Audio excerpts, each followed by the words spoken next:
नमस्कार दोस्तों, आप सुन रहे हैं भूत वाली रात। अगर आपको डरावनी और रहस्यमयी कहानियां पसंद हैं, तो चैनल को जरूर सब्सक्राइब करें, क्योंकि आज की कहानी आपको अंदर तक हिला देगी।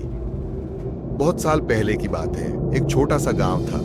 वहां एक वीरान सड़क थी जो शमशान के पास से होकर गुजरती थी। गांव वालों का कहना था कि हर रात 12 बजे उस सड़क पर एक सफेद साड़ी वाली औरत दिखाई देती है। वो किसी से कुछ नहीं कहती, बस धीरे धीरे सड़क पर चलती रहती और उसकी चूड़ियों की आवाज छन छन छन सुनाई देती थी। गांव वाले कहते थे कि जिसने भी उसका चेहरा देखने की कोशिश की, वो फिर कभी होश में नहीं आया। रमेश, जो गांव के बाहर नौकरी करता था, इस बात को मजाक समझता था। वो अक्सर कहता, भूत वूत कुछ नहीं होता, डरने वालों की बातें हैं ये। एक दिन वो ऑफिस में देर हो गई। बारिश भी हो रही थी और जब रमेश लौटने लगा तो घड़ी में ठीक 12 बज रहे थे। रमेश को याद आया, अरे ये वही रास्ता है। थोड़ा डर भी लगा, मगर वो हंस पड़ा, कुछ नहीं होता, चलो। लेकिन जैसे ही वो शमशान के पास पहुंचा, एक अजीब सी ठंडी हवा चलने लगी। पूरा माहौल सन्नाटा, और तभी दूर धुंध के बीच एक परछाई दिखाई दी। एक औरत सफेद साड़ी में, सिर झुका हुआ। रमेश के कदम रुक गए। उसके कानों में वही आवाज गूंजने लगी, छन छन छन। रमेश ने हिम्मत करके पूछा, कौन है?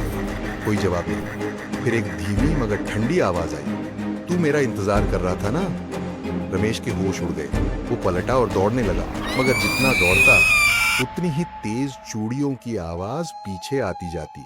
अचानक बिजली कड़कती है। रोशनी में रमेश ने देखा, वो औरत उसके ठीक पीछे थी। उसका चेहरा काला, बिना आंखों के। रमेश चीखने ही वाला था कि सब कुछ काला पड़ गया। सुबह गांव वालों को सड़क किनारे बेहोश रमेश मिला। उसकी आंखें डर से फटी हुई और हाथ में सफेद साड़ी का एक टुकड़ा। जब रमेश को होश आया, वो बोल नहीं पा रहा था, बस कांपते हुए इशारा करता रहा। उसके बाद रमेश ने कभी रात में उस रास्ते से गुजरने की हिम्मत नहीं की। कहते हैं, आज भी उस रास्ते पर रात 12 बजे वही चूड़ियों की आवाज सुनाई देती है। जो भी सुनता है, उसका अंजाम वही होता है। तो दोस्तों, कैसी लगी आपको ये डरावनी कहानी? अगर हिम्मत है तो अगली बार रात 12 बजे उस रास्ते पर जरूर जाना। कमेंट करके बताइए, क्या आप ऐसी और कहानियां सुनना चाहेंगे? चैनल को सब्सक्राइब करना मत भूलना। मिलते हैं अगली डरावनी कहानी में।